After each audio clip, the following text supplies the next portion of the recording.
Okay, well, hello everyone. Welcome to this fourth webinar on a treatise on cosmic fire. This webinar series is available on makara.us under the subheadings Mori Federation webinars, then webinar series in progress as shown here.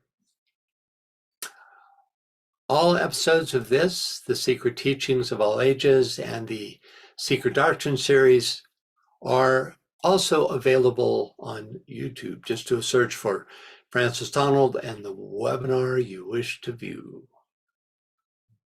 Okay. During our last session, we took a look at the fifth, sixth, and seventh statements from this section called 8 Statements on the Nature of the Etheric Body.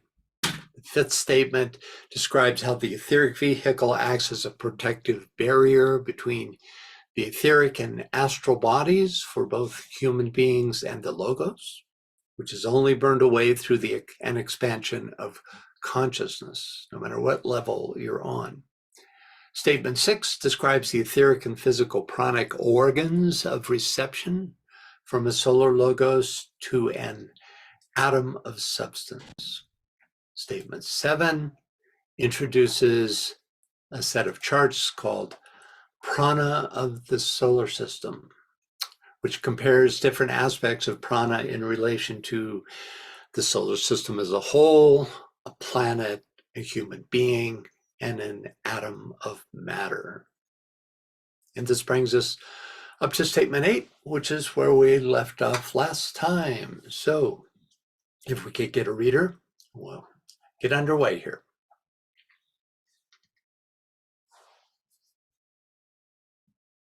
Can we get a reader, please?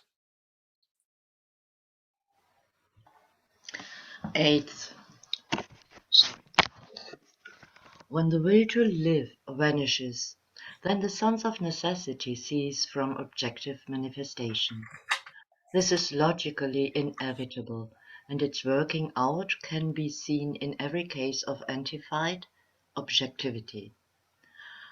When the thinker on his own plane withdraws his attention from his still system within the three worlds, and gathers within himself all his forces, then physical plane existence comes to an end, and all returns within the causal consciousness,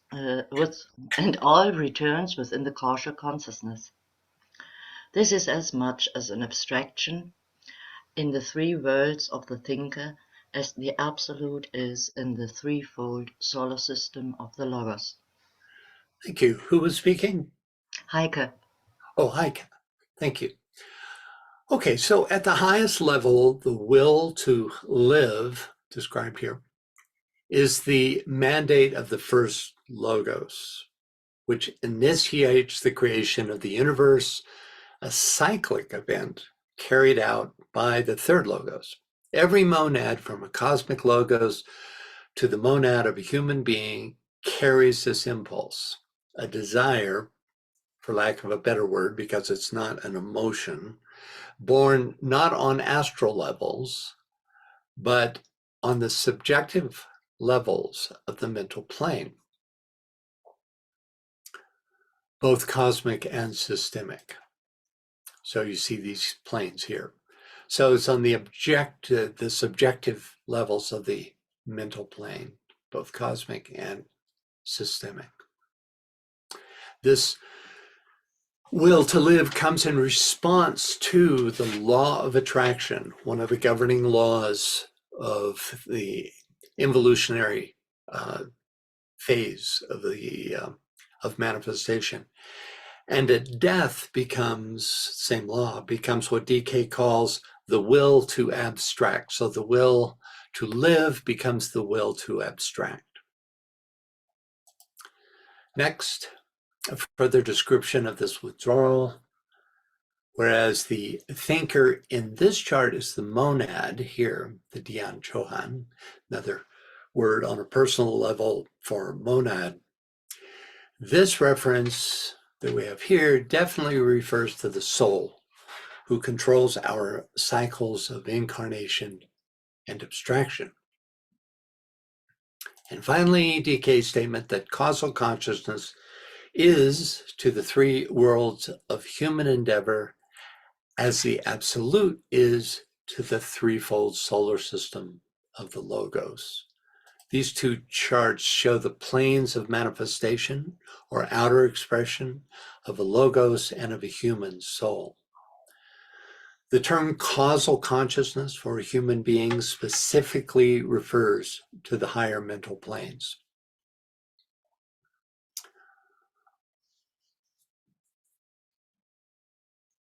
Where the causal body is to be found up here.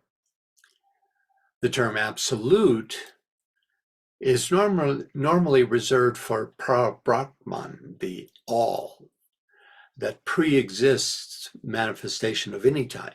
But in this context, he's using it in a relative term, as relative way, and it seems to refer to the higher mental plane, which is causal to all solar systemic existence. Okay, any thoughts?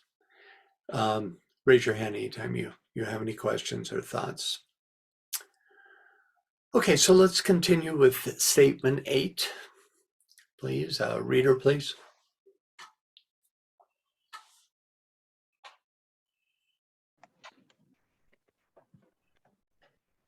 This demonstrates on the physical plane in the withdrawing from out of the top of the head of the radiant etheric body and the consequent disintegration of the physical. The framework goes and the dense physical form falls apart. The pranic life is abstracted bodily from out of the dense sheath, and the stimulation of the fires of matter cease to be. The latent fire of the atom remains. It is inherent, but the form is made by the action of the two fires of matter, active and latent, radiatory and inherent, aided by the fires of the second logos, and when they are separated, the form falls apart. This is a picture in miniature of the essential duality of all things acted upon by Fohat. Thank you. Thank you. Okay, Mikhail, could you announce out loud who you're going to ask to read? I'd just like to hear who's reading. That'd be great. That was Anne Veronica. Yeah, that's what I actually knew that one, but okay. So first up, this demonstrates on the physical plane and the withdrawing from out of the top of the head of the radiant etheric body and the consequent disintegration of the physical. This statement is true for the mentally polarized human being, but there are two other exit points mentioned in a treatise on white magic. So he just mentions here the withdrawing out of the top of the head, but in treatise on white magic, we discovered that there are actually two additional exit points. Could we get a reader for this, please? They're illustrated, by the way, here on the left. Judy. Oh yeah, and could you change Judy's name? I did. Yeah, you did, thanks. They maybe do that automatically. Yeah, that's great. Okay, Judy, could you read? In the process of death, these are, therefore, the two main exits: the solar plexus for the astrally polarized, physically biased human being, and therefore of the vast majority, and the head center for the mentally polarized and spiritually oriented human being. This is the first and most important factor to remember, and it will easily be seen how the trend of a life tendency and the focus of the life attention determine the mode of exit at death. It can be seen also that an effort to control the astral life and the emotional nature and to orient oneself to the mental world and to spiritual things has a momentous effect upon the phenomenal aspects of the death process.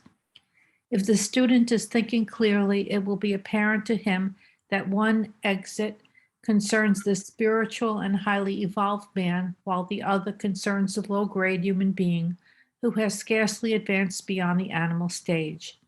What then of the average man? A third exit is now in temporary use.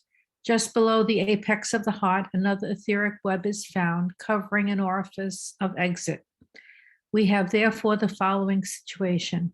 The exit in the head, used by the intellectual type, by the disciple and initiates of the world.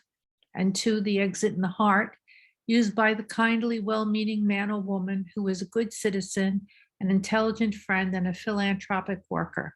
And 3, the exit in the region of the solar plexus, used by those whose animal nature is strong. Thank you, Judy. It's interesting information here, isn't there?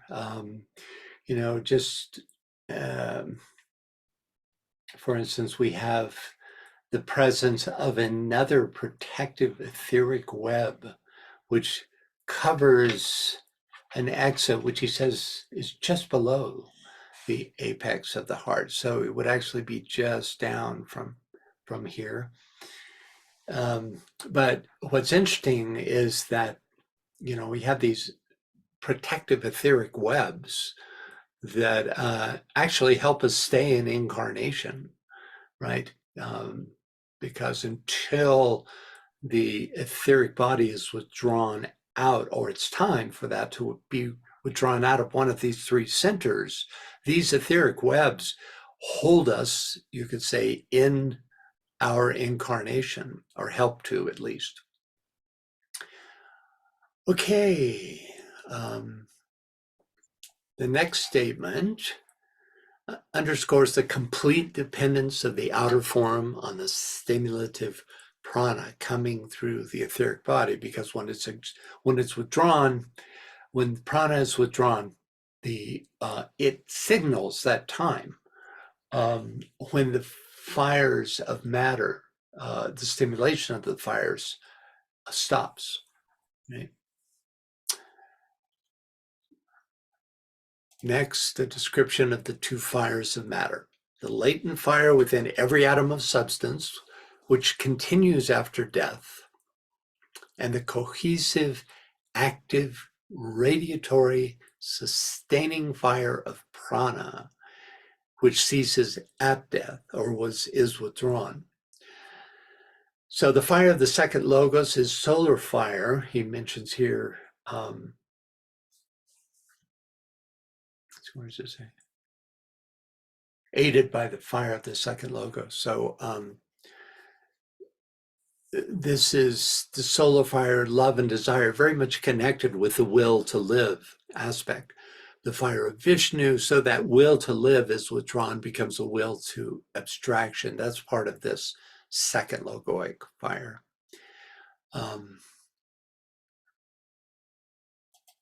And then finally, this is a picture, a miniature of the essential duality of all things acted upon by Fohat.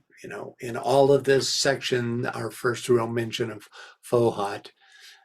So the duality of all things acted on by Fohat is spirit and matter, represented here by the active and latent fires. To get a better sense of this relationship between Fohat and Prana, let's reread the quote from The Soul and Its Mechanism, introduced by Tia Clark. I don't know if she's here today, but during a previous webinar, I think it was the second webinar. Could we get a reader for this? Makes clear a way of seeing these 3 energies. Karen? These 3 types of energy are therefore aspects of the one universal life, as it expresses itself through a solar system, utilizing the ether as its medium or field of activity, and producing therefrom all the objective forms. The process repeats itself in man according to the Hindu philosophy. The energies which utilize the akasha, ether, in the universe are divided into 3 main divisions, according to the ageless wisdom. 1, Fohat is analogous to what the Christian regards as the spirit. It is the will to exist, the determining life principle of God, who we can predicate is the sum total of all forms and of all stages of consciousness. It is divine purpose actively functioning. 2. Prana is analogous to the activity of the consciousness principle, the soul of the Christian. This prana is an effect of the union of spirit or life and matter or substance, and demonstrates as the energy of the form as it produces cohesion, animation, and sensitivity, carrying out divine purpose. 3. Kundalini, as it is called in connection with the human form, is the force latent in matter itself. It is the integral life of the atom apart from any form in which that atom may participate in its tiny cycle of experience. These 3 types of energy are therefore aspects of the one universal life as it expresses itself through a solar system utilizing the ether as its medium or field of activity and producing therefrom all the objective forms. The process repeats itself in a man according to the Hindu philosophy. Okay, so if this can be confusing until you realize that all of these 3 are aspects of the third principle, are aspects of the substantive realm, right? For instance, this will to exist, which you could imagine is the first principle, the life principle of God. Well, Fohat is driven by this life principle of God. And so you see here, it is this divine purpose, which is the first principle, but actively functioning. And that active functioning is what makes Fohat a third principle, right? All throughout TCF, he underscores this idea that Fohat belongs to the substantive realm. Same thing is true with prana. In this case, it represents the second principle within, or the second aspect of the third principle. Okay, for those of you who are completely aware of the principles, this should make sense, right? It's like, in a way, like subrays. So you have the third principle, or the principle of matter, with the first aspect, second aspect, and finally the third aspect, which is the energy of matter itself, which collectively rises by means of the Kundalini, stimulated by these higher forms of energy. Does that make sense? Okay. Any questions about this? All right, next up, could we get a reader, please? Andrea. There is a close connection between the spleen and the top of the head in connection with the etheric body. The organ of the spleen has an interesting correspondence to the umbilical cord, which attaches an infant to the mother for purposes of nourishment, and which is separated at birth. When a man starts to live his own life of conscious desire, when a man is born into a new world of a subtler form of life, that interlaced cord of etheric matter, which had united him to his physical body, is broken. The silver cord is loosed, and the man severs his connection with the dense physical body and passes out through the highest center of the body instead of the lowest to life in a higher world and of another dimension. So it will be found in all the bodies and sheaths of the microcosm, for the analogy will persist on all planes during manifestation. Thank you. I'm sorry, who was that reading again? Andrea. Andrea, thanks. Thanks, Andrea. Okay, so there's a close connection, first up, there's a close connection between the spleen and the top of the head in connection with the etheric body. Let's take a look at MDR's comment on this statement. So you don't have to reread what it's referencing, just what occurs below that. Reader, please.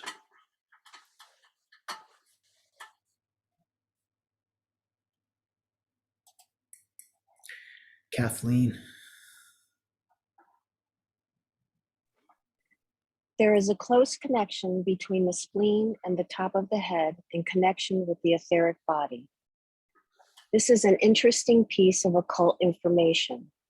The major center at the top of the head has 12 petals, a number obviously related to the 6 petals of the spleen. A truer number for the 1,000-petaled lotus at the top of the head is 960, which numerically sums to 15, which in turn sums to 6. And so an even closer relation is revealed between the splenic and the center at the top of the head. We read, for instance, of the importance of the pole for the reception of pranic radiation. The pole of man is the top of the head, and the splenic center is the etheric center dedicated to the processing of prana. Astrologically, the head is ruled by Aries, in which the sun is exalted, and the top of the head is much related to Leo, in which the sun triply rules. The spleen is also to be considered a solar center for the processing of solar vitality. Thank you. So coincidentally, we're in Leo right now, which rules the top of the head. Oh, Aries and top of the head. Let's see. Oh no. Aries rules the top of the head. No. The top of the head is much related to Leo. Yeah, that's what I thought I read. Where we have a triple rulership of the sun. So he's relating number here to and relating centers related on number and underscoring the importance of numerology in all esoteric studies. There's a resonant vibration that comes through numerical association. You know, the fourth subplane of every plane is related. All etheric centers whose number of petals are interrelated are resonantly connected. So it's not just, oh, it just so happens that there are 6 petals and therefore, right. It's a very much a resonant and frequency connection. Okay, any questions about this? Jerry is asking, what is the relationship to electric fire, solar fire, and fire by friction? Well, I think it's what we were just talking about before here, going back, this idea that this is all fire by friction. It demonstrates in terms of fire by friction. But this would be, it's not, to say that faux hot is electric fire would be incorrect, because that would be the true principle of deity. However, when you're looking at, let's see if I can find, I'll go out of this for a moment and find the charts here. We're on 27. Okay, so go back to this. So, but when you look here, ignore the white part, just look at the charts. These first 4, in fact, I think I might have, never mind. These first 4 planes are the cosmic etheric, but for those of us who are oriented, are in physical incarnation, that is to say, humanity, this represents electric fire, this higher level, right? So this is where the two cross over. Faux hot, you have cosmic faux hot working on all levels of the cosmic plane and down into the cosmic physical plane. So what is a demonstration of fire by friction cosmically, which would include this entire plane, would be for us electric fire at these higher levels, solar fire in these intermediate levels, and fire by friction in the lower levels. Now I see. I'm hearing voices and something going on there. Okay, so that takes us back to this slide where we see these three levels, right? So from a cosmic point of view, all of this is fire by friction. But on our plane, Fohat is a, let's see, I think it's, no, it's not. Fohat is the incarnation or the demonstration of Akashic energy, right? And it demonstrates on each of the planes beneath the Akashic, which is the second subplane. So it demonstrates atmically, buddhically, as well as the three lower planes. So from one point of view, its highest atmically, its highest demonstration from the human point of view can be seen as the life principle or electric fire. It's a bit confusing, but hope that helps. It's all perspective, right? Whether you're looking at the three fires from a cosmic point of view or from a human systemic point of view. Okay, let's see where we were. And I think Yvonne has a question about where we were. Okay. Yvonne?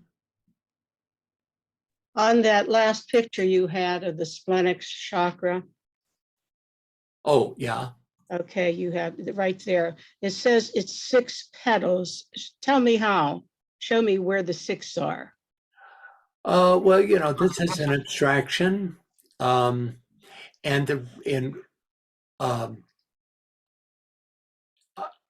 You could probably trace out, let's see here, 1, 2, 3, 4, 5, 6.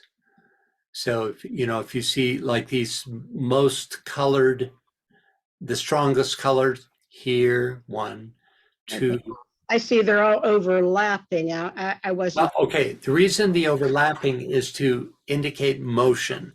This is not, this isn't like, this is just somebody's illustration of the spleen chakra, right?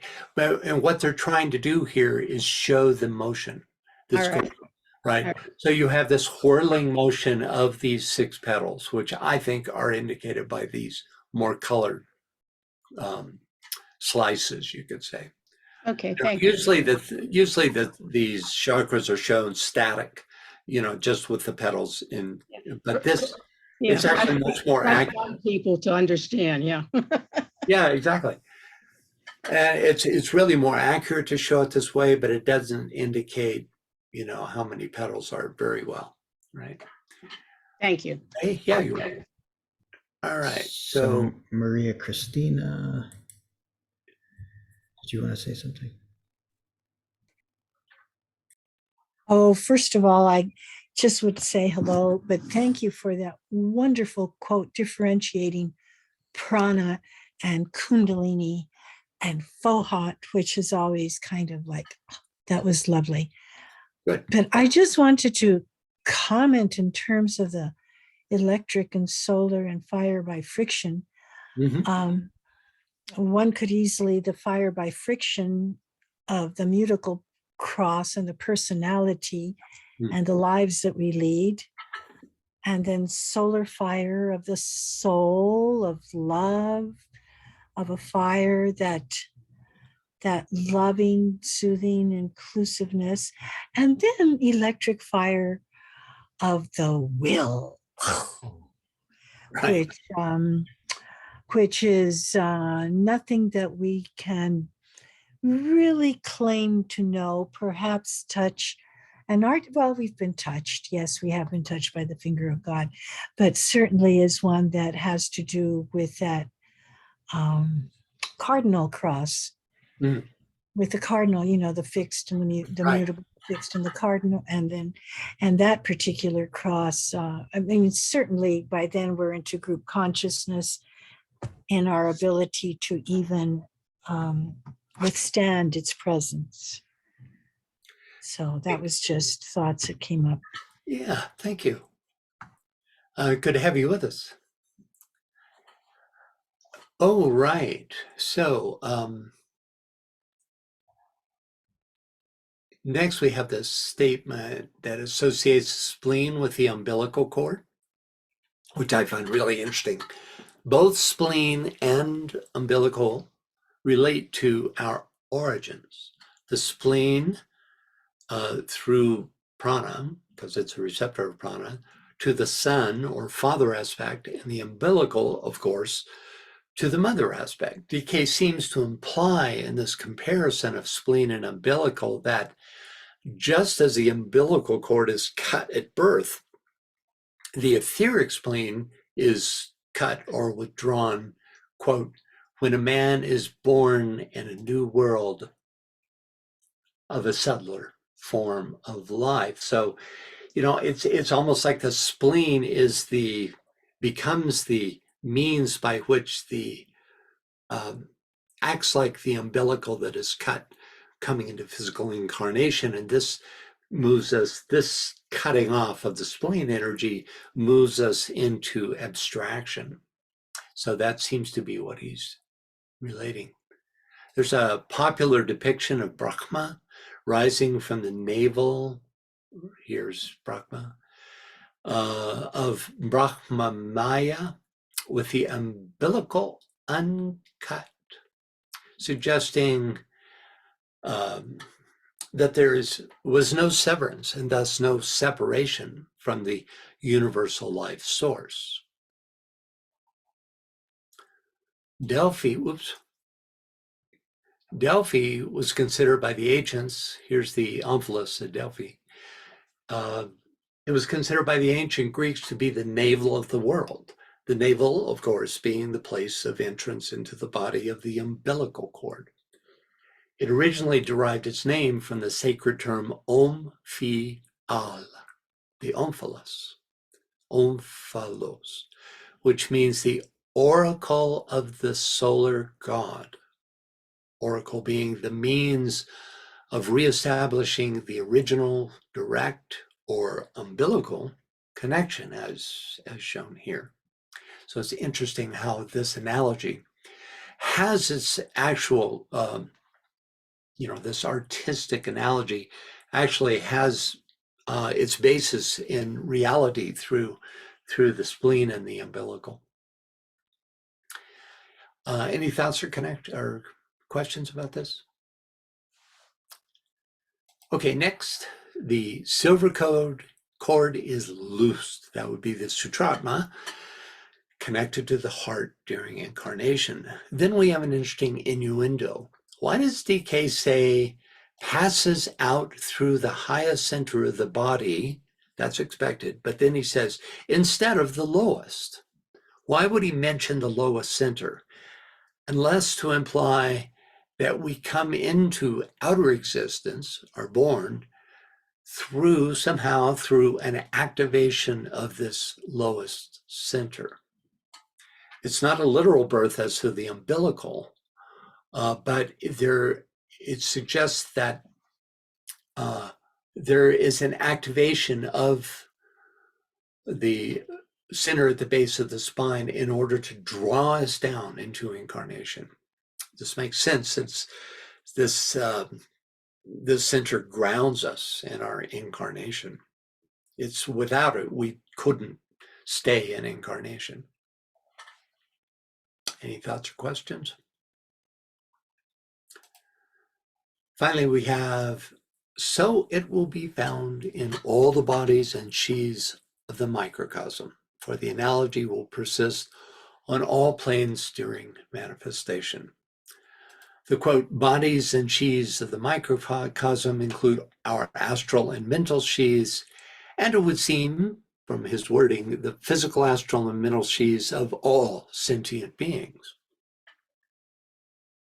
And finally, the analogy that persists refers to the universality of the process for all sentient beings in our solar system.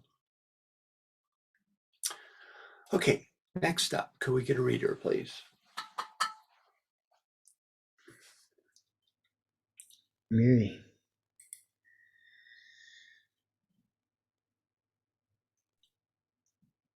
A planet is but the body of a planetary logos.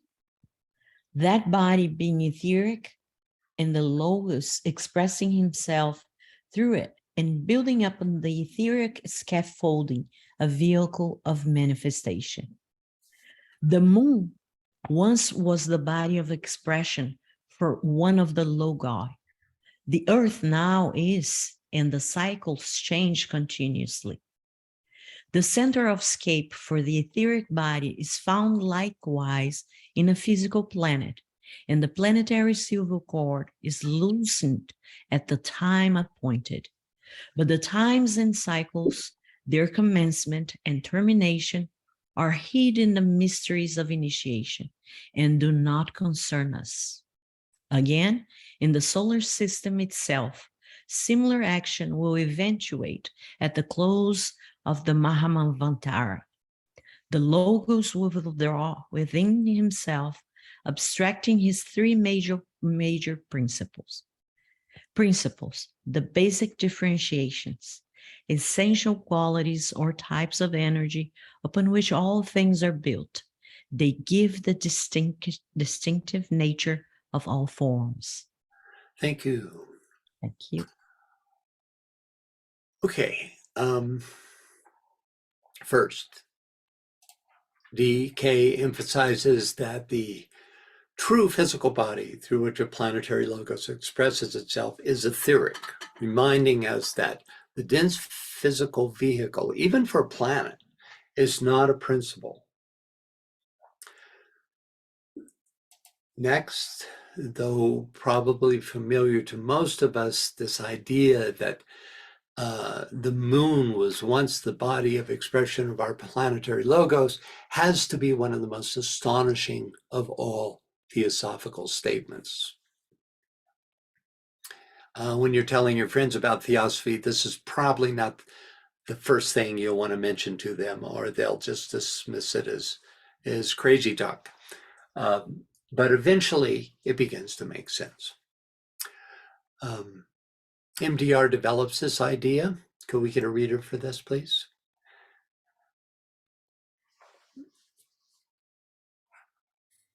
Yeah, Robert, who also has a question, I think. But Robert, can you read this? You want to start with the question, Robert? Yeah. Sure. Could we go back to Michael's first page? To which? The earlier yeah. Michael page? The first one? Yeah. Okay, I'm getting The there. one with the dark, yeah, that one. Okay. Yeah, sure. So there's a close connection between the spleen and the top of the head in connection with the etheric body. So I think the key bit of information here might be the third paragraph, where it talks about the pole for the reception of pranic radiation. Pole of man is the top of the head, and the splenic center is the etheric center dedicated to the process. I think that, and again, who knows? But I think what the Tibetan might be saying is that we have to remember the etheric energy is not one thing. It's 4 separate levels in his division. Right. So that the head center is the receiver, possibly, of that atomic etheric energy or the higher spiritual energy, whereas the spleen is the receiver of the lower, more material etheric energy. And so in that sense, they kind of function almost on an exact analogy in terms of receiving a certain type of etheric energy and distributing it as well. Yeah, you know, that's great.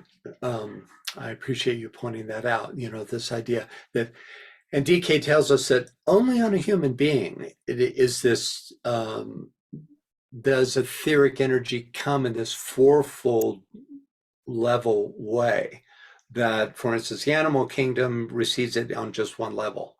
But for us, it's differentiated in this way. And, he talks about the violet devas at some point and how there's a different group of devas on each subplane of the etheric plane that deals with this etheric energy and channels it into the appropriate center. And I think you're right on the idea that, first of all, the obvious and the interconnection between a planet and this logos and a human being being the head center and the north pole of a planet, right? But beyond that, he names the head, a place between the shoulder blades and the spleen as the threefold. But then there's also the lower spleen, the physical spleen, making it fourfold. So, exactly what the correlation is, he doesn't say, but I think your hypothesis is, Robert, is very, very probable. And what's interesting is to think of them as the form of etheric energy received at the different centers is like a form of nourishment for that specific center and that specific function in the body. So while the spleen governs that kind of physical etheric energy, the head center does it for spiritual. Yeah, and it's very possible that as we come more into soul awareness, we access a higher degree of vitalization, as we come into our etheric understanding, consciously, that we access these higher forms of pranic energy. He doesn't say whether all these forms are then processed by the spleen, but or if just that fourth subplane etheric energy, which is received and distributed by this densest violet of the violet devas, if only that is transferred into the physical spleen. We don't get that piece of information. But yeah, and also you can imagine that the etheric energy entering, say, through the head center is part of a fourfold strand that then goes into other levels, or maybe it comes in, for example, whatever that material, physical etheric is, comes directly to the spleen. I just have no idea, but it's interesting. Yeah, to add to the problem too, you have to remember that the main receptor and distributor of solar prana is through the golden hued devas. We'll be reading about them in a minute. So both the violet and the violet devas distribute both solar and planetary prana. Their higher correspondents, the golden hued devas, distribute solar prana. They actually are the ones that step down the prana received by the sun. So, how do these centers then relate to all those groups? It's hard to say. Yeah. Okay, great. Thank you. Good, great. I'll do the reading now. Okay, we are here, right? Okay, yeah. The moon once was the body of expression for one of the logoi. The earth now is, and the cycles change continuously. From a smaller perspective, the Lord of the moon chain was expressing through the moon, and from a perspective still smaller, was a globe Lord thus expressing. I'm not sure. Okay, that might be a typo. Many mysteries are hinted at here. Are the chain lord of the moon chain and the chain lord of the earth chain identical beings? The mystery of the Saturn chain must be interwoven with the mysterious relationship existing between the moon chain and the earth chain, for the Saturn chain is now considered the third chain, whereas the moon chain was previously considered the third. Between Saturn and the moon, there is a close relationship as their respective glyphs reveal. For the crescent of the moon is included within the glyph for Saturn. The logos of Saturn is somehow related to this concept of a body of expression. Implied in these relationships is the idea that a particular planetary logos may express through chains in various planetary schemes, chains correlated with that particular logos. Thank you, Robert. Any thoughts about MDR's comments here? I'll just say one thing, then I'll mute myself. Yeah, no problem. There's a lot of modern theorizing by scientists, and very, very interesting and exciting stuff, that the moon is actually not a real astronomical body, but is in fact a ship. And a lot of the proof that was picked up by astronauts, for example, what happens when something hits the moon, you hear like a clang, just a million things. It was first put out by the Russian scientists, and then Americans have made kind of additions on. But what's interesting about it is then the moon would be a blind because the Tibetan is talking about a real thing in the moon chain, but that would be a blind for some other planet that was destroyed or deteriorated, et cetera, et cetera. Again, I have no answer, but I'm just bringing that up because it's interesting. Okay, that's interesting. We do have this idea of blinds, of veiling. It's a very complex subject that both sun and moon veil. In one case, even Jupiter veils a Raja star, right? And there's many theories about what this might mean. So yeah, that's quite interesting. Whether the literal physical moon that the astronauts have landed on was itself that physical fourth globe of the previous chain, which is what's insinuated, remains a question. Couple of things here. He says, are the chain lord for the moon chain and the chain for the earth chain identical beings? I would say no. These are always progressive Kumaras that are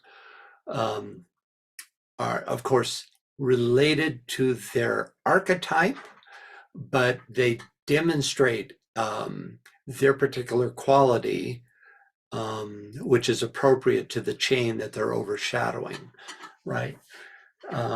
So I would think there's very much a third ray type of aspect connected with the lunar chain lord, and a fourth ray aspect connected with the earth chain lord. That's just an opinion.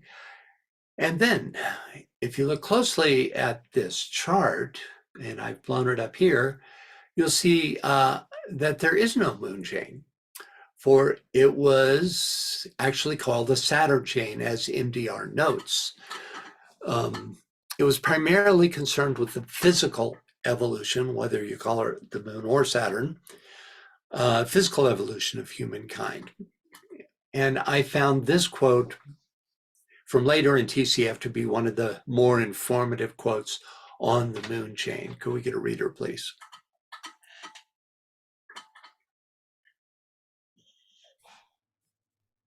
Yes, Yvonne. It is not possible to dissociate a chain from its preceding or succeeding chain. Many monads who achieved self-consciousness in the moon chain only entered into renewed activity in the middle of the fourth root race. Others who have individualized on this earth will not succeed in reaching their goal upon this planet. I have a question. Sure. So if Earth is we are on the fourth chain, of the Earth scheme, the fourth chain, fourth globe. The third globe on that fourth chain was the Earth, the third globe, right? No, fourth globe. We're on the fourth globe. We're the fourth globe, but the moon that we're talking about, wasn't that the third globe? The third globe. Yeah. Right. So it's the same chain. Same chain. Yeah, but it was the third round on it. Now we're in the fourth round, right? That's correct. And that's a good point because, the third chain was the whole previous set of 7 globes. However, they were the same globes, right? It's just this is where the concept of the round comes in, which can be very confusing. Yeah. Round and chains. The chain is the actual progressive iteration of the 7 globes, right? Yes. Each state has the 7 chains and each chain has 7 globes. That's right, but they're the same 7. The same 7 globes that. Exactly. It's the round as they go around the chain. That's the round. Okay, yeah, but around is really can be defined by the progression of the life wave. Yes. So you could say that in a round, the life wave is currently on the 4th globe within this 4th Earth chain. So it's 2 ways of looking at it. One is the progression of the life wave. The other is literally the 7 planets involved in the chain, right? And they're of course completely interrelated, these 2 concepts. Okay, any other questions about this? Yes. This isn't from decay material that we're studying right now. This is an offshoot from what Michael brought up. So we're not going to go real deep into this, but it's as good a time as any to have a basic understanding of this idea that a scheme like the Earth scheme, here it is, Earth scheme number 4, has 7 chains through which it incarnates, and that within those 7 chains there are 7 rounds, which is the progression of the life wave through the planets, right? So that's just a basic understanding. I'm sure that it will come up again as we progress through TCF. Tom? Yes, Tom? You have a question? Do you need to unmute yourself? He looks unmuted to me. Okay, Maria Christina. I just would share a thought regarding the moon chain now being or considered Saturn, and Saturn being the Lord of Karma. Mm-hmm. I don't know, somehow I thought that kind of might give an insight into its transformation from the moon chain into Saturn. Yeah, well, Saturn is also the physical permanent atom of the entire cosmic physical plane.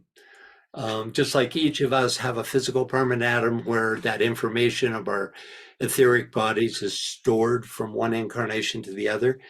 Right. The planet Saturn, existing way up on the very first subplane of the cosmic physical plane, is that permanent atom. So for Saturn to be you could say the ruler or the influencing planet of remember it's an Earth chain, but it has this secondary rulership by Saturn, and in that it suggests that the formation of the etheric body was predominant at that time, because that's one of the things that Saturn presides over.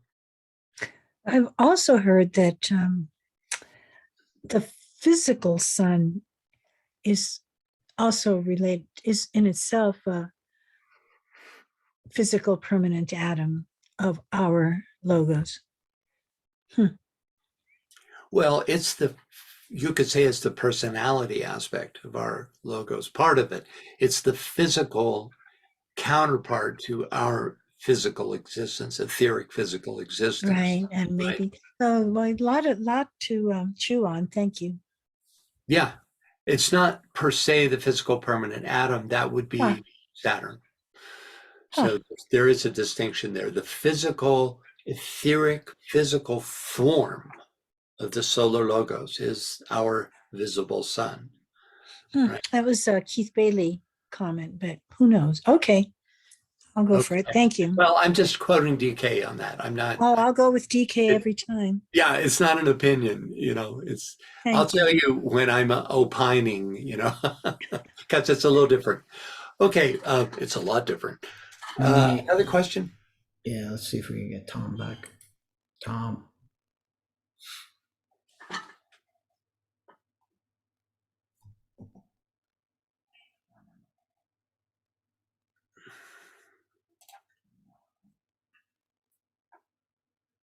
You're unmuted, but we can't hear you. It says he's typed in, it says host doesn't allow unmute.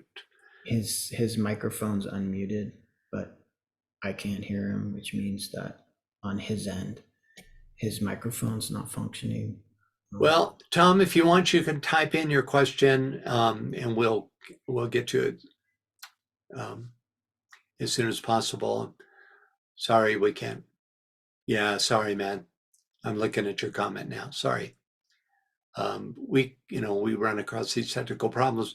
Check just check locally your computer stuff and see if you can find any reason that you might not be able to get through.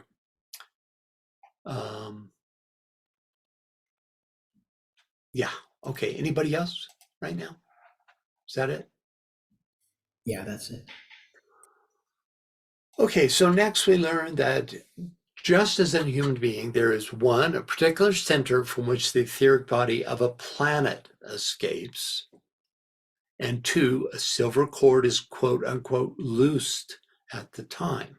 So we might assume that this center of escape is from the polar region, equivalent to a human being's head center.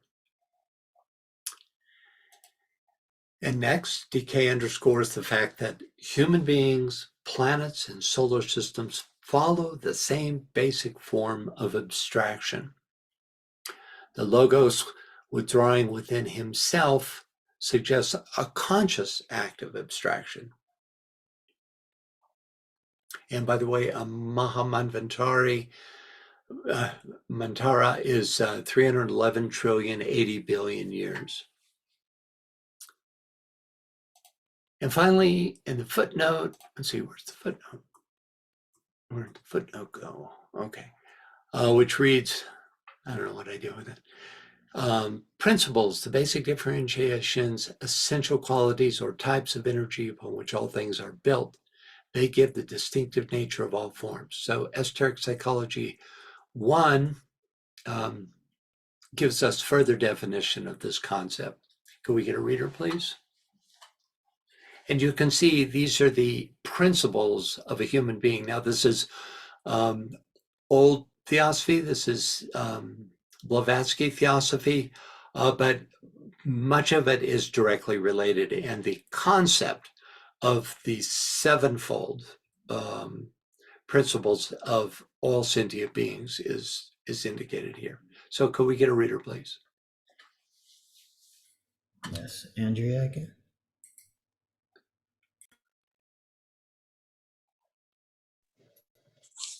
It may perhaps be easier to understand the relation of the 7 rays to deity if we remember that man himself, being made in the image of God, is a 7-fold being, capable of 7 states of consciousness, expressive of 7 principles or basic qualities, which enable him to be aware of the 7 planes upon which he is, consciously or unconsciously, functioning. He is a septonate at all times, but his objective is to be consciously aware of all the states of being, to express consciously all the qualities, and to function freely on all the planes. Okay, so hopefully that makes this idea, the principle's clear. Okay, next up, could we get a reader, please? And Veronica.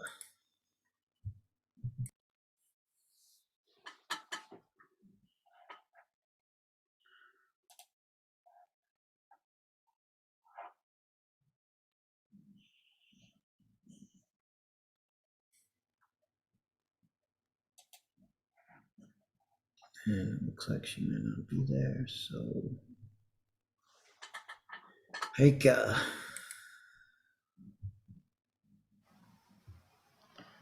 His body of manifestation, the sun and the 7 sacred planets, all existing in etheric matter, will withdraw from objectivity and become obscured. From the usual physical standpoint, the light of the system will go out. This will be succeeded by a gradual inbreathing until he shall have gathered all unto himself. The etheric will cease to exist, and the web will be no more. Full consciousness will be achieved, and in the moment of achievement, existent or antified manifestation will cease. All will be reabsorbed. Oh, I don't see anything.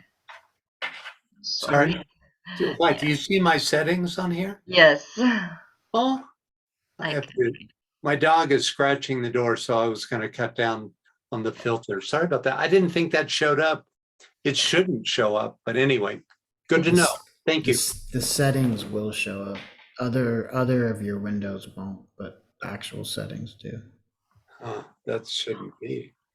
Anyway, go ahead. I'm sorry to interrupt you. Go ahead. That's okay.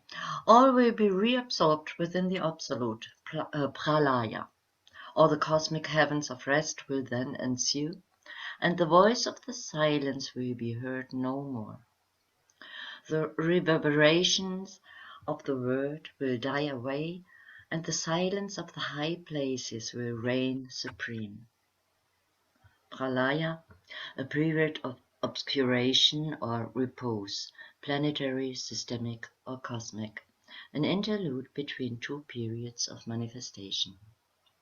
Okay, thank you for reading. So, first up, we were reminded that the solar system is made up of the sun and the 7 sacred planets. Interestingly, it seems unlikely that at the end of the Mahamanvantara, but before the withdrawal of the etheric body of the system, there would be anything manifesting in dense physical body, since the 7 planetary schemes and presumably the sun would be manifesting in their least material forms, or Guo G. You know, it would just seem that we would have progressed to this level in the last chain before there would be a abstraction into Pralaya. This also underscores the fact that a solar logos abstracts from the cosmic physical ethers, not from the dense physical ethers. Next, from the usual physical standpoint, the light of the system will go out. Okay. The quote unquote usual physical standpoint suggests the dense physical, but as stated above, at the end of a solar systemic cycle, it seems to me that all incarnation will have moved onto the higher subplanes, but that's just one model. Another might be that there are unnamed planetary schemes that are currently in early stages of development and will only reach the physical stage at the end of a solar manvantara, right? It's we just don't have more information to determine any more about that. Next, this will be succeeded by a gradual inbreathing until he shall have gathered all unto himself. The etheric will cease to exist and the web will be no more. We might hypothesize from this statement that in breathing, the spirit aspect, done with conscious intent, is the logoic method of abstraction. MDR says each withdrawal from plane to higher plane is part of the process of in-breathing. When we as human beings are attempting abstraction to higher planes, the dynamic of in-breathing should be remembered. Abstraction through in-breathing is actually an advanced yoga practice. Ram Dass tells the story about a Tibetan abbot who, when faced with incarceration by the invading Chinese, chose to consciously leave his body in this way. Next, full consciousness will be achieved, and in the moment of achievement, existence or entified manifestation will cease. Now we're talking about a logos here. Okay, later in TCF, we learned that it is the 7 chakras of the etheric body that hold the physical, astral, and mental sheaths in a coherent whole and correlate these sheaths of manifestation with the causal body. This is true for a human being, a planetary logos, or a solar logos. Thus, when the etheric was withdrawn, consciousness returns to the causal body. For solar logos, the causal body is on the higher subplanes of the cosmic mental plane, as shown here. Any thoughts or questions about this idea? Okay. Next, all will be reabsorbed within the absolute Alaya. So could we get a reader for this statement from MDR? It's just, he's making a point about this concept of the absolute. Janet. The relativity of terms is here brought to our attention. The term absolute suggests an ultimate beyond which nothing exists. As used here, the term means simply the higher nature of the solar logos, let us say the causal nature. The true absolute is beyond any cosmic existence or manifestation. Thank you. Okay, next, the cosmic heaven and breast will then ensue, and the voice of the silence will be heard no more. Solar logoic abstraction marks the commencement of a systemic Valaya, or period of obscuration, at which time development for all the lesser beings who make up the solar system is suspended until commencement of the next Manvantara, or period of outer activity. The voice of the silence is the voice of the soul, which is heard no more because the logos becomes one with the source of that voice. You could also see it as the voice of the monad, but the voice only comes into being when as a instrument to relate the separate bodies, right? So it's at the time of the pralaya, all of that is absorbed into the unity of solar logoic consciousness. Finally, the reverberations of the word will die away, and the silence of the high places will reign supreme. The word dies away because it is under the agency of the sustainer or Vishnu aspect, which ceases to function at the onset of pralaya, also called the silence of the high places. And the footnote, pralaya, a period of obscuration or repose, planetary, systemic, or cosmic, an interlude between two periods of manifestation. There's different kinds of pralayas. During a maha pralaya, or obscuration of the entire universe or multiverse,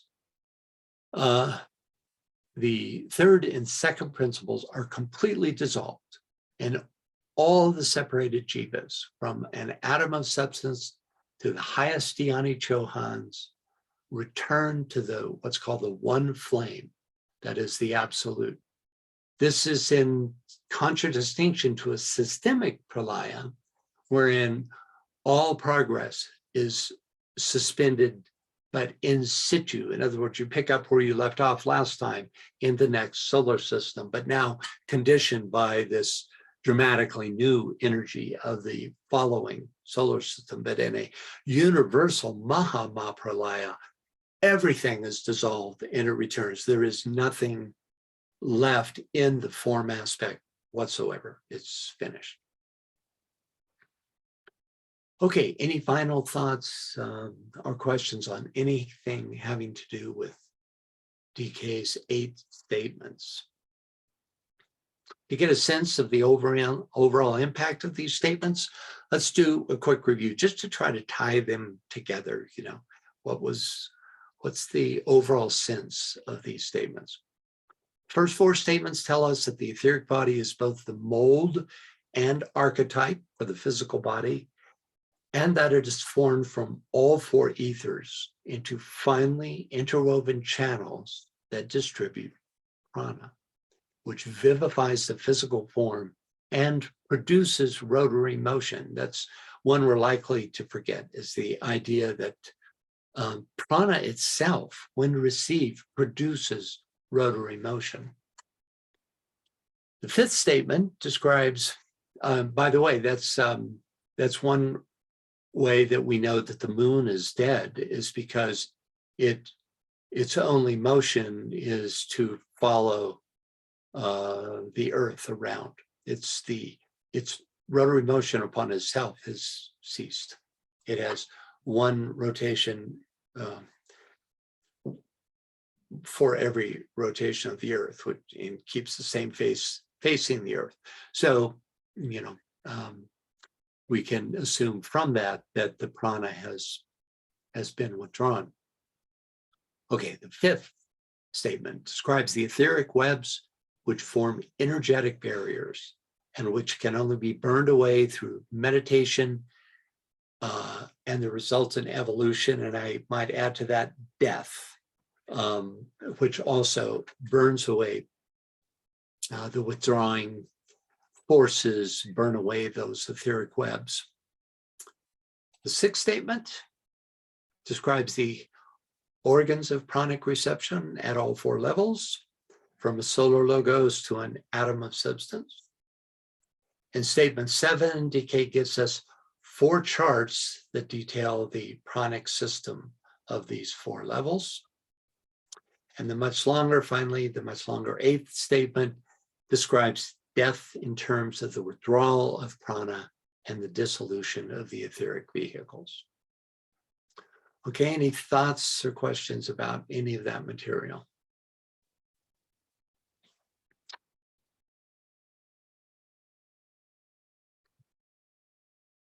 Alrighty then, on to chapter 2,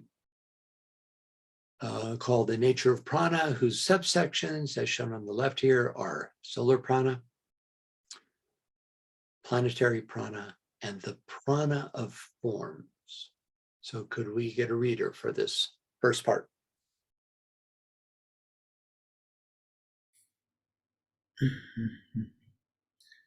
Judy.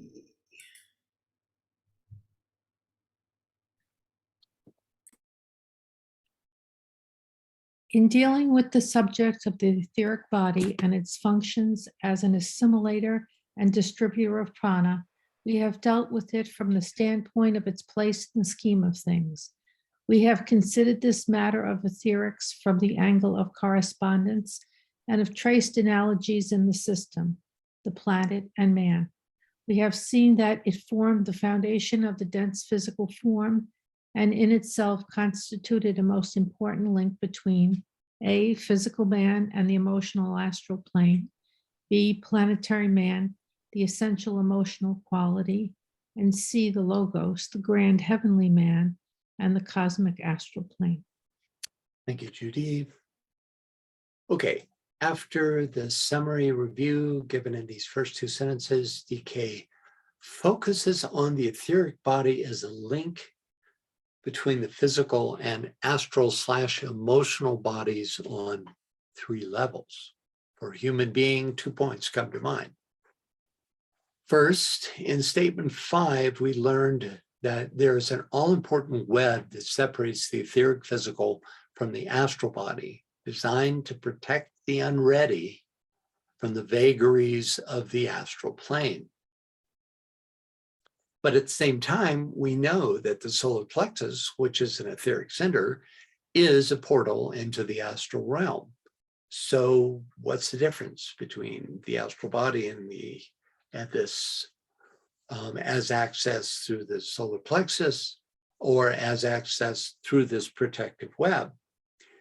Well, the web protects us from a premature blending with our astral body, whereas the solar plexus provides a portal into the astral body while still keeping the physical and the astral body separate or discrete. DK gives further insight on the planetary astral body later in TCF. Could we get a reader for this? I think you'll find this interesting.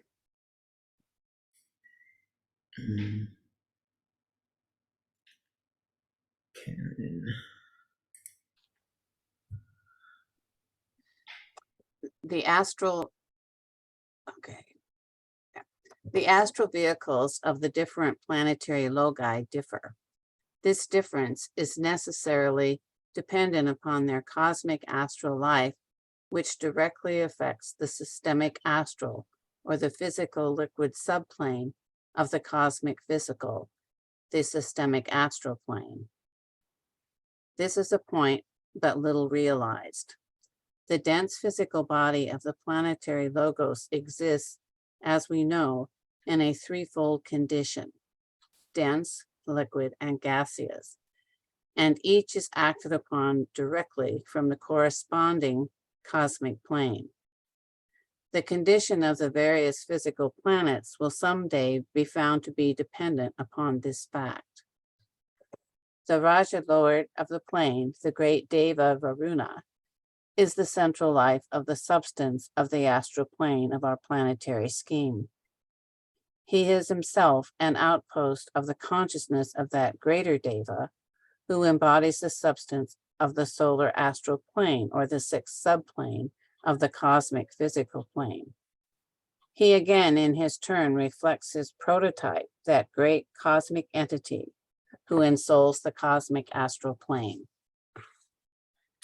Okay, and finally, let's take a look at this passage on the relation of the solar logos to his cosmic astral body. Reader, please.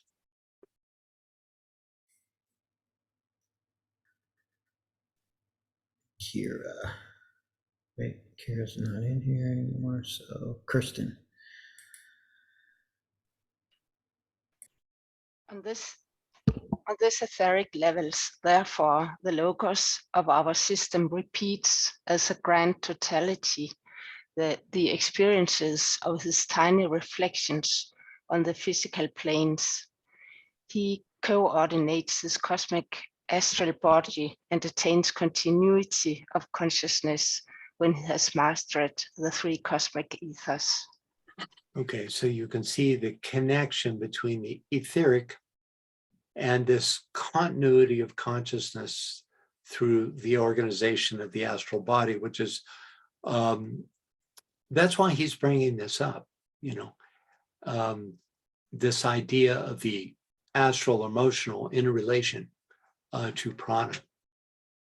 Remember in that quote that listed Fohat as the first principle within the third aspect, prana was the second principle within that third aspect, which is also being described here.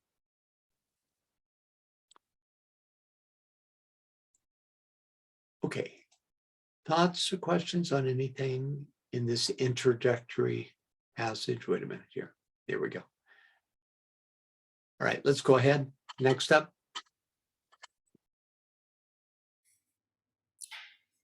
Can we get a reader? Mary.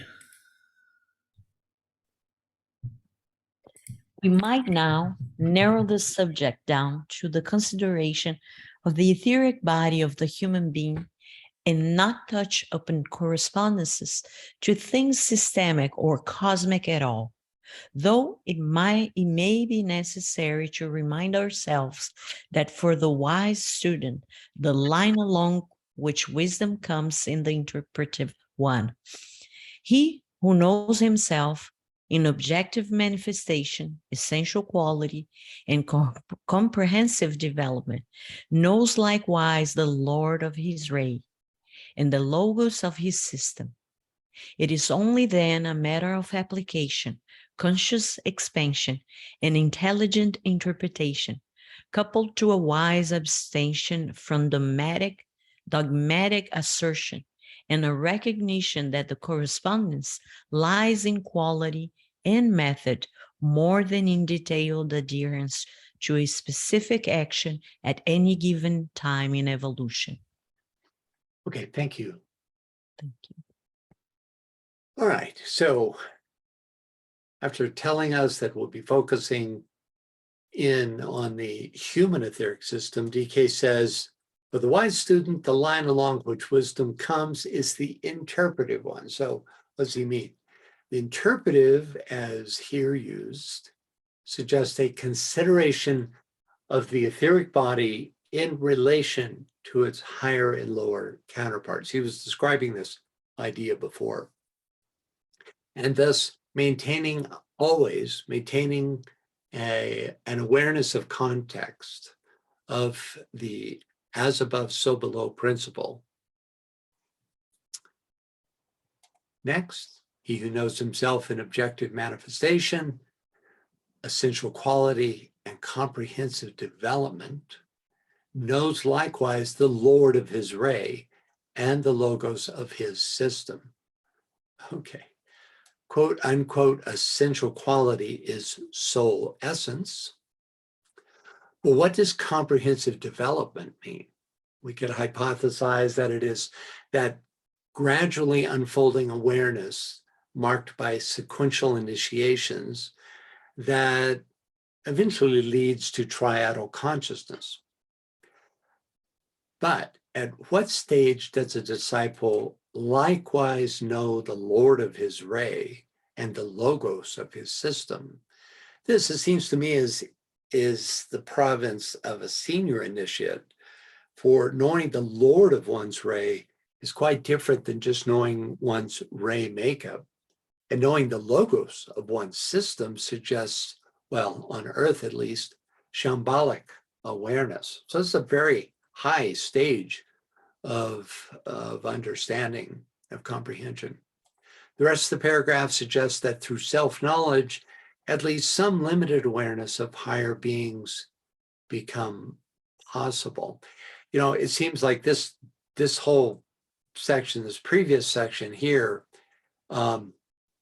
suggests a very high initiate, whereas this section, you know, where you abstain from dogmatic exertion, etc., seems to, you know, represent just common sense discipleship.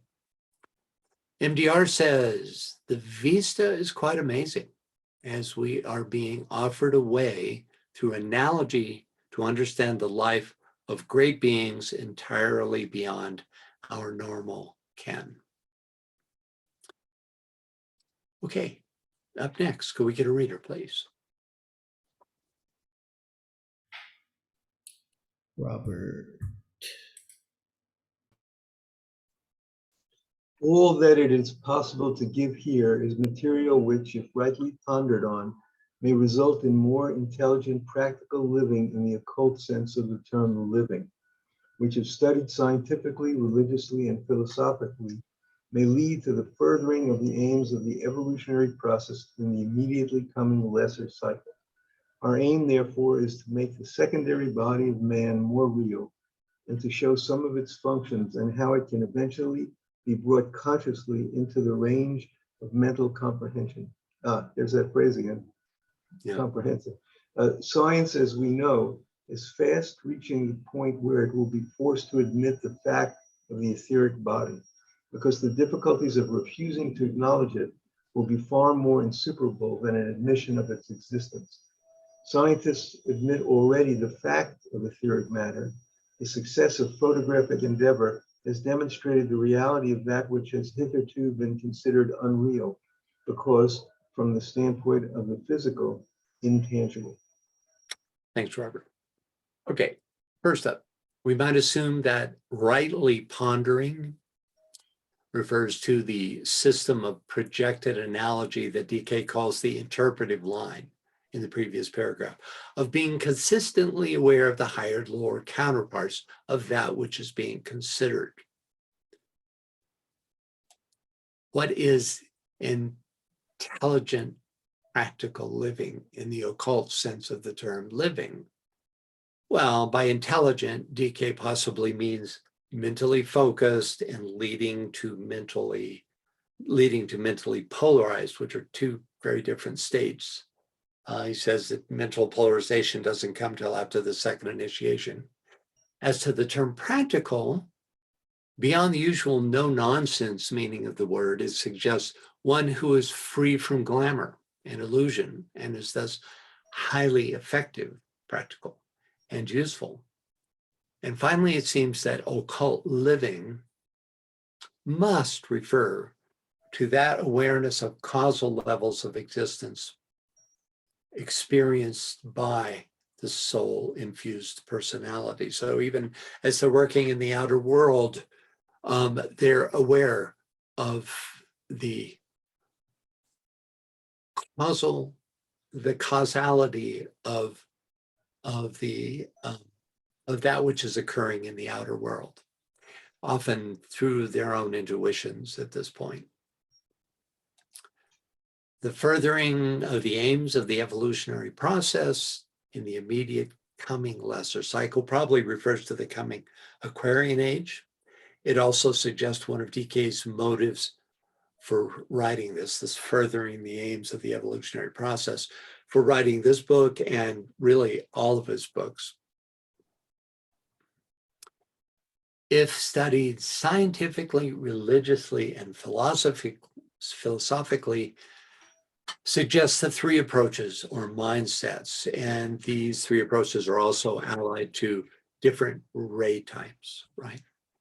That we can use while considering this material, since using each of these approaches unveils further insight. So as a discipline, while studying, you can literally consider some profound statement that you're studying from each of these three perspectives. Okay, this next statement refers to the secondary body of man. This is the only instance of this phrase in all of DK's works. That phrase, secondary body, only comes up right here. Because it is the secondary body, and because of the context in this section on the etheric body, it most probably is referring to the etheric body, which, if brought into the, quote, range of mental comprehension, would indeed dramatically change our understanding of physical plane life. So next we have a statement on the scientific discovery of the etheric body. Because science is tied to the scientific method, which requires repeatable, physically measurable results. Except in a very few cases, scientists still reject the existence of etheric matter, let alone an etheric vehicle.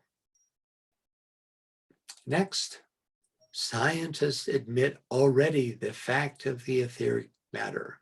Well, there was a brief period, and HPB talks about this too, that scientists of her time. So a brief period before and after the turn of the last century, when science conditionally accepted the possibility of ether, but that time has passed. The cutting edge of modern physics is likely to be the discipline where this breakthrough is made, because already they're finding certain measurable phenomena that cannot be explained by the existing theories. And finally, a statement on photographic registration of the ethers. Christina Lonsdale has been doing auric photography for years. She's well recognized and has exhibited at the Whitney Museum in New York. And she is the daughter of esoteric artist and attendee Maria Michaelis. I don't think she's here today because she's at an art fair, but she often attends. Here are some examples of her work. Quite interesting. And as you can see here, she has developed a system of interpreting the meaning of these auras. For those of you who would like to take a closer look, let's here, let me put I'll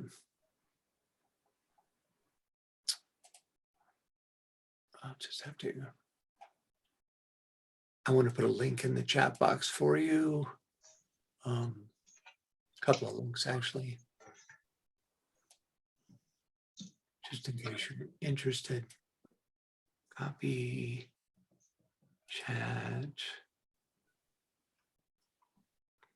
So I meant to do this before, but I wasn't sure we'd get this far. So, okay, so you should see it. Yeah, it's in the chat box now. You can't see my chat box on screen, can you, Mike, Mikhail? No, not your chat box, no. No, good. That's fortunate at least. Yeah, it just doesn't Okay. show anything unless you go like layers deep, just so that. Oh, I see. It's just the settings window. Everything else is unviewable. That's good. Okay, so if you're interested in this website, it's really fascinating, her process. And like I said, she's shown at the Whitney, so she's really is well recognized for her work. Okay, so let's, any thoughts or questions? Yes. Anything in this passage? No, not. Yeah, well, there's three questions. One is in text.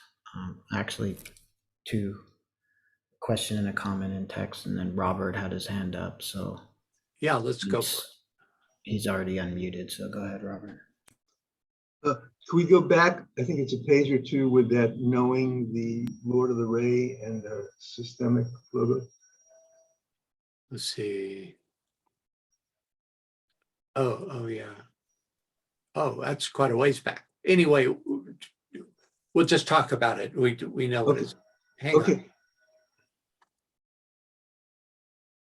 Yeah, it's here. Oh, there it is. Yeah. Okay. So it's right. It's in the middle of the page. So that idea of knowing the Lord of his Ray and the logos of his system, my sense is it's probably not like knowing like, hey guy, how you doing today? And more, sure. More like a sense of identification with the being and its purpose insofar as we are a part of it. So for example, like a brain cell might not know us, but it is identified fully with the purpose of its experience within our system. Yeah,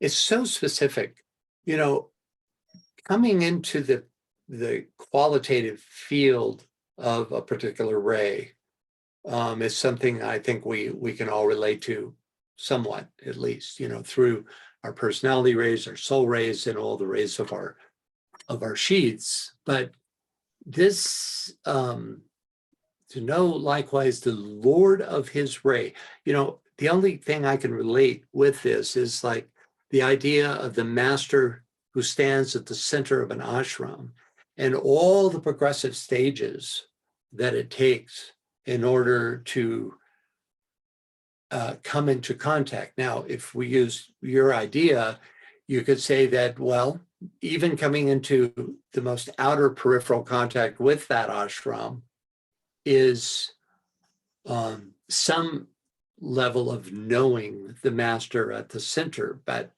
the question remains, doesn't it? Well, I think the master of an ashram is closer to our level than a Lord of the Ray, or certainly the logos of the system. That's why I think that idea of monadic identification, like if we did have that level of monadic being, then identification is a reality and a very strong thing, because on some level these lords and logoi are not individuals to be known, I would think, but only to be blended with, merged with or something. Anyway, I take your point. And it's a question mark as to, because, the rest of this paragraph, which follows, suggests a much lower level, of understanding. So that supports your idea that, that it's not a direct brain conscious awareness of these two great beings, right? But, I mean, it would take so many lifetimes of evolution. Oh, well, I think you'd be at least at the level of a master of wisdom before you in this realm. Anyway, thank you. Yeah, thank you. I think we're here going through Christina's stuff, and then I think this is right where we are. Yeah, we just did that, right? Yeah. So we're here. And then, Yvonne, I'll ask for you in a sec. Jerry asks, what are your thoughts about applying this knowledge of the etheric body and prana to esoteric or magnetic healing? Would the level 1 to 4 of etheric energy being focalized be relevant to the goal of treatment? Yeah, you really have to use your intuition. I'd recommend very strongly checking out all the references to the etheric and to prana, especially in esoteric healing, though there are other places where he talks about this and how that's used. Etheric vision is going to be the real watershed for etheric healers, right? When they can see the effect of their channeled healing directly through etheric vision, they will literally be able to take the blindfold off their process. Until that time, it really depends on the intuition. But that specific method that you described, which is channeling, those 4, I would say that you need to be guided not by the dogmatic idea of doing that as much as by the needs of your client in each case, right? And if you're able to plug into the intuition, and I don't think there's any effective healer out there who isn't, at least at some level, then if you're able to do that, then the right form of channeling of one of those 4 levels will come through. Because really what you're doing is you're stimulating points in the etheric body, whether those are the major centers or the nadis that make up the lesser centers. I know if I was a healer, I would really strive for etheric vision. And I'm not a healer. I don't do that kind of work, but that's just from what I've picked up about it. Anyone else? Yvonne. I was pretty much going to say what you were talking about is the etheric vision. Supposedly, when people develop etheric vision, which they can do with study, meditation, and service, it's increasing consciousness, our etheric vision will open up, and then we will see these things that people have been denying. And as far as healing and esoteric healing, right now with Nicole, and we're using primarily radiatory, which is what she says, As you increase your consciousness, you do radiate love and all this prana. And this is what Christ used, how he radiated, how he healed people, radiatory healing. Right. Yeah. Yeah. Right now, we are using radiatory, and it takes the will out of it because basically it is the soul that heals. Yes, it's the soul that heals, and then you don't have to choose. You know, you're not going to get involved in a harmful technique if you're working in that way. You know, yeah, you really have to keep the lower mind in a secondary position. It's not that you're suspending lower mind recognition and understanding of what's going on, but you cannot put that in the driver's seat, or it just won't work. Thanks for those observations. That's great, and I'm real pleased that you're doing that work. Anyone else? Yeah, just a comment. From Maria Christina, the technological age of devices and the physical unseen presence of such realms may indicate practical use of the lower plane of the etheric matter. Yeah, I don't know about devices. You know, we just had an example, didn't we? You know, in this work. She uses a camera here, right? There it is.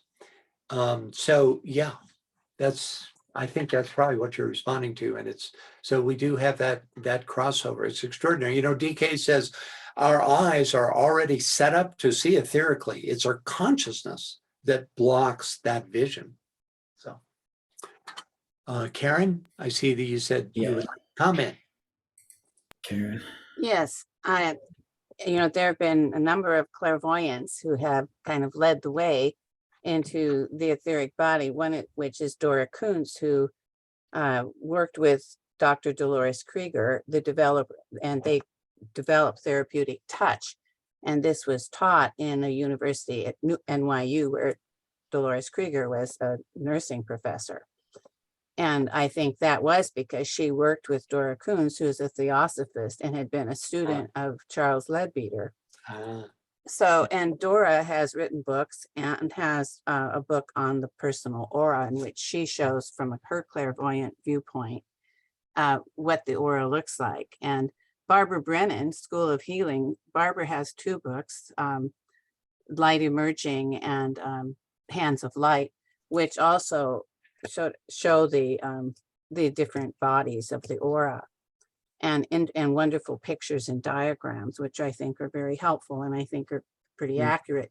But one of the things that I'd always wanted to see was these different clairvoyants like Kuntz and Brennan be together and describe, because they're different and it's not consistent always. Yeah.